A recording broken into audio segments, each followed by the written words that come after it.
بسم الله الرحمن الرحيم اللهم صل على محمد وآل محمد.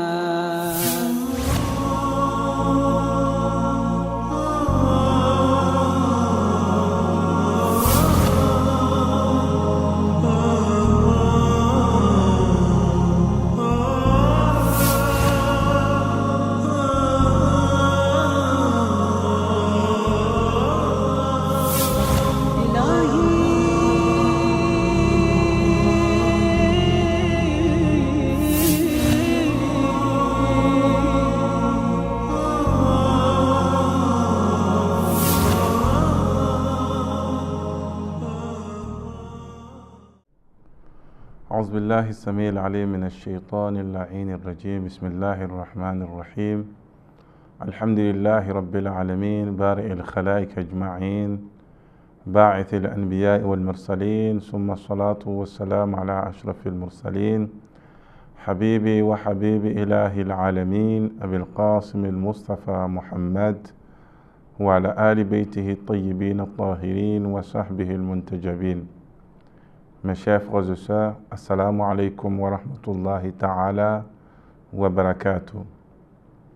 Nous sommes dans le cadre de l'enseignement de la jurisprudence islamique, al-fiqh, et nous avons commencé par la partie d'adoration et nous sommes arrivés, mes chers frères et sœurs, et nous avons parlé des actes préliminaires de la prière, nous sommes arrivés à la prière, le contenu de la prière, les actes de la prière, les obligations de la prière jusqu'à la fin de la prière, mes chers frères et sœurs.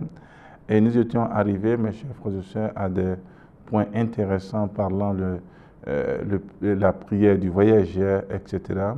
Et aussi la prière du rattrapage que nous sommes en train de continuer dans ce sens, mes chers frères et sœurs. Et nous étions arrivés sur ce point, et nous avons essayé, mes chers frères et sœurs, de parler le voyageur qui accomplit intégralement la prière. Et nous avons parlé de ce genre de voyageurs. Il s'agit de quelle personne qui doit être dans le voyage, qui doit réellement accomplir intégralement les prières. Ça veut dire que je vais parler des prières de 4 rakats comme elles sont. Et nous avons parlé de ce sens, mes chers frères et sœurs. Nous avons aussi parlé on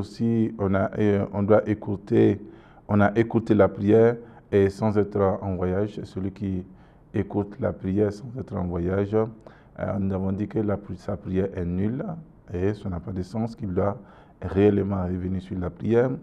Et la prière de rattrapage que nous avons essayé de parler, que bien sûr que la prière, elle est réglementée, elle a été rendue obligatoire, mes chers frères et sœurs, pour les musulmans de façon générale, mais en réalité dans un moment réglementaire, dans un temps réglementaire dicté par Allah subhanahu wa ta'ala, que nous devons effectivement respecter, impérativement respecter. Et ça fait partie d'ailleurs des actes préliminaires de la prière que nous avons déjà parlé. Nous avons dit que si le priant ou l'orient n'a pas pu accomplir la prière, dans les imparties de la prière, les réglementaires de la prière, et après la sortie de cette heure ou ce temps réglementaire, mes chers frères et sœurs, de la prière, alors il doit rembourser exactement cette prière-là. Et le remboursement doit se faire, mes chers frères et sœurs, plus vite que possible. Il est demandé de ne pas, même si nous avons assez de temps, en réalité, devant nous, de pouvoir quand même rembourser ou rattraper la prière perdue. Mais mes chers frères et sœurs, il est déconseillé de mettre ces prières de rattrapage en retard, mais il est plus conseillé au contraire de cela qu'on puisse l'accomplir plus vite que possible. Et nous avons parlé de ces points et d'autres points dans la séance passée. Ceux qui ont pu nous suivre, Inch'Allah, qu'ils peuvent connaître réellement ceux qui nous ont suivis dans la séance passée. Ils peuvent arriver réellement à comprendre les points intéressants que nous avons énumérés, mes chers frères et sœurs. Donc, Inch'Allah, qu'on puisse revenir sur la vidéo pour voir encore tout ce que nous avons essayé de dire concernant la prière de rattrapage. Il y a un autre point encore concernant, dans le cadre de la prière de rattrapage, là, on parle de la prière de rattrapage rédévable au père décédé. Et vous savez que en islam, si quelqu'un il décède étant bien le père d'une famille, l'aîné de la famille, lorsqu'il s'agit d'un homme, il est exigé à lui réellement de rembourser le jeûne et la prière de son père s'il a réellement à rattraper ou à rembourser ces prières-là.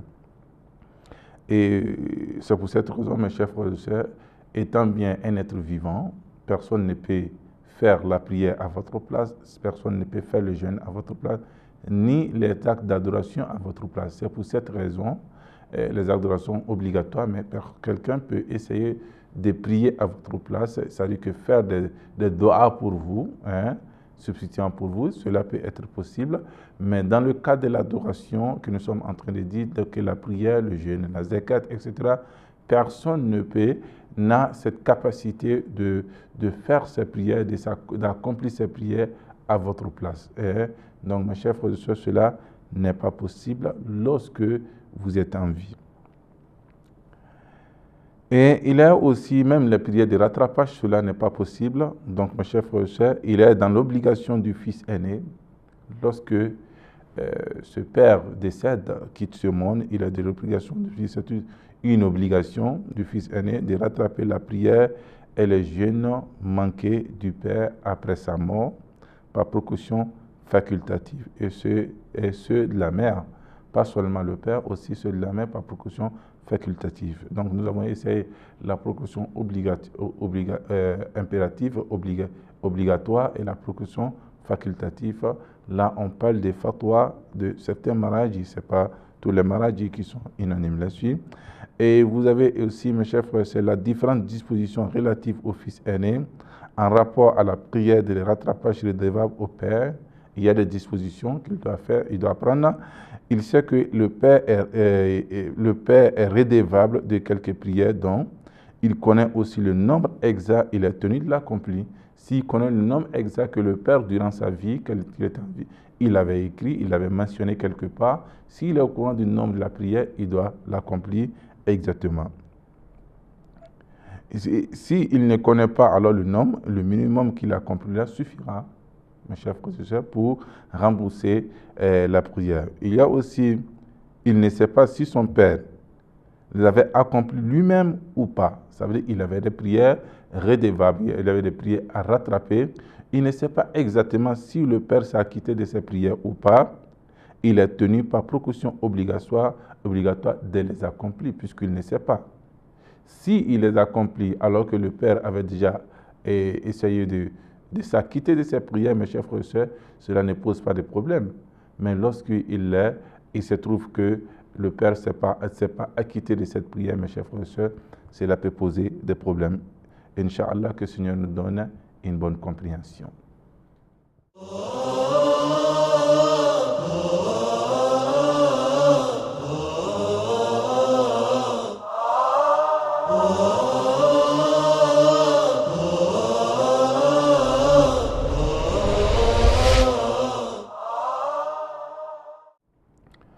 Oui, on disait réellement que s'il savait que son père avait des prières à rattraper, des prières redevables, alors qu'il ne sait pas exactement si son père s'est acquitté de ses prières ou pas, mes chers frères et sœurs, alors il est demandé à ce qu'il s'acquitte de ses prières, afin que l'obligation, s'il se trouve que le père s'était déjà, ça avait déjà accompli, s'est acquitté de cette prière, mes chers frères et sœurs, cela ne pose pas de problème. Mais si le contraire, il y avait le contraire qui n'avait pas lui-même aussi essayé de s'acquitter de cette prière, cela peut poser réellement des problèmes.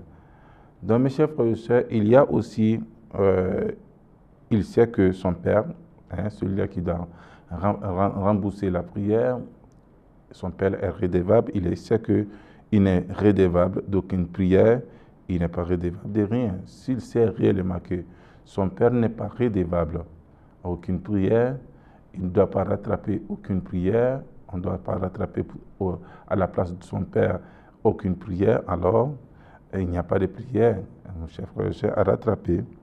Et si le fils aîné est décédé, alors c'est le fils aîné réellement qui a cette obligation de s'acquitter réellement du jeûne redevable et des prières redevables de son père. S'il se trouve que le fils aîné est décédé, mes chers frères et sœurs, de rattraper les prières de père ou de mère, on doit les accomplir dans les normes. On doit les accomplir dans les normes en faisant la lecture de la Fatiha et aussi la sourate à haute voix pour les prières de l'aube et des crépuscules et du soir. De la manière que vous avez trouvé les prières de l'aube et la prière du crépuscule et du soir dans les remboursements, on doit essayer dans le rattrapage, on doit essayer, s'il s'agit des prières à haute voix, on le fait, on les accomplit à haute voix. S'il s'agit des prières à voix basse, on les accomplit aussi également en voix basse. Si le fils aîné meurt avant d'avoir rattrapé la prière et le jeûne du père, le fils puné, mes chers frères et sœurs, n'est tenu à aucune obligation. Mais si le fils aîné meurt, mes chers frères et sœurs, avant le père, le fils puné est tenu de rattraper la prière et le jeûne du père. Donc, vous avez compris, si il se trouve que le fils aîné meurt sans rattraper la prière de son père, son père est décédé, son père avait des prières redevables, il devrait essayer de rattraper ces prières-là. Il ne l'a pas fait, il a été pris par le temps, par la mort, il est décédé, mes chers frères et sœurs. Ce n'est pas obligé pour le fils puné, mes chers frères et sœurs, de rembourser cette prière. Ce n'est pas une obligation du fils puné. Si, il peut le faire, mais ce n'est pas une obligation. Mais de l'autre côté, mes chers frères et sœurs, si le premier fils meurt avant que le père soit décédé, c'est une obligation pour le fils puné, mes chers frères et sœurs, de s'acquitter de cette prière-là. Autrement dit, celui qui au moment du décès du père est soit le plus âgé de tous les enfants, ou le fils unique est obligé de rattraper la prière et le jeûne du père. Donc, mes chers frères et sœurs, il se trouve que le père avait des enfants. Quand il était en vie, tous les enfants sont décédés. Il est resté seulement qu'un seul enfant, un seul homme, garçon, qui est resté derrière comme héritier de son père. Et les autres frères sont décédés. Mes chers frères et sœurs, dans ce cas précis, c'est celui-là, même s'il est le dernier, même s'il est le cadet, il est le dernier, c'est celui-là même qui doit rembourser toutes les prières redevables de son père et le jeûne de son père et sa mère, donc dans ce cas précis. Donc mes chers frères et sœurs, je crois que là, nous avons été clairs sur cette question. Il y a un autre sujet encore, mes chers frères et sœurs, qui me semble intéressant, et il s'agit de la prière commune, que le musulman doit essayer de donner une importance aussi capitale à cette prière, parce qu'elle regorge beaucoup de mérites pour le musulman. Donc il est important, mes chers frères et sœurs, qu'on puisse prêter beaucoup d'attention à cette prière, la prière communautaire et la prière Salatul Jama'a, et c'est très important. L'unité de la communauté musulmane, parce que cette prière exprime effectivement l'unité de la communauté musulmane, et l'une des questions, mes chers frères et sœurs, auxquelles l'islam a accordé une très grande importance. Vous voyez, wa'tasimu bihablillahi jami'a. L'islam a accordé une importance à l'unité des musulmans. Donc, mes chers frères et sœurs, dans ce sens, lorsque les musulmans se retrouvent dans une mosquée, célébrant la prière ensemble, accomplir la prière ensemble, ou la prière qui est officiée, mes chers frères et sœurs, par un imam, l'imam de la communauté, etc., mes chers frères et sœurs, cela contribuerait, mes chers frères et sœurs, à renforcer l'amour entre les musulmans, et dans ce sens-là, à renforcer encore l'unité des musulmans. Donc, mes chers frères et sœurs, donc, il est important de réellement acquitter la prière, si vous voulez comprendre ainsi, acquitter la prière de façon communautaire.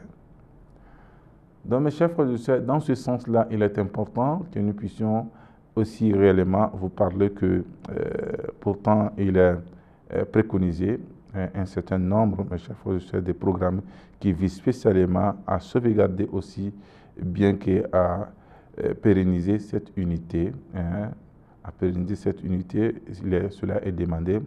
Et c'est un élément aussi très important comme la prière qui puisse réellement, mes chers frères et sœurs, préconiser et conserver l'unité des musulmans. Donc, mes chers frères et sœurs, dans ce sens, parlant de l'unité, c'est pour cette raison qu'il est important de se rendre à la prière. Et là, on va essayer réellement de se côtoyer. Et ce côtoiement, Inch'Allah, contribuerait, Inch'Allah, à renforcer l'amour entre les musulmans et aussi à solidifier l'unité des musulmans. Donc, mes chers frères et sœurs, dans ce sens-là, il est dit que dans la prière en commun, un des orants qui remplit, mes chers frères et sœurs, qui place en rang prière, qui remplit réellement des critères bien spécifiques, c'est place devant. Il y a des critères spécifiques pour l'imam. Et celui qui remplit réellement ces critères spécifiques, il doit essayer de se placer devant, mes chers frères et sœurs, tandis que les autres se placent en rang derrière lui et accomplissant la prière ensemble sous sa direction, comme étant bien l'imam de cette communauté. Celui qui est placé devant pour diriger la prière en commun s'appelle imam, et c'est ce qu'on appelle imam, celui qui dirige la prière, et soit l'officiant, et alors que celui qui est placé derrière lui pour le suivre est appelé ma'moun, c'est-à-dire que l'orant.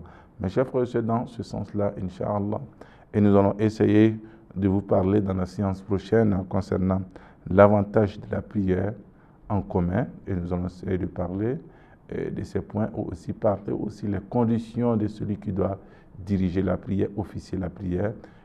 Il doit être question de personnes, ce qu'il est permis à tout le monde de devenir imam d'une communauté quelconque, Inch'Allah, que le Seigneur fasse de nous musulmans sincères et pieux, qu'il dirige nos pas, Inch'Allah, dans la séance prochaine, et nous allons essayer de vous parler de ces conditions et continuer dans ce sens-là. Je vais parler de la prière en commun, Salatul Jama'a, et sur ce, je vous dis Assalamu alaikum wa rahmatullahi ta'ala wa barakatuh.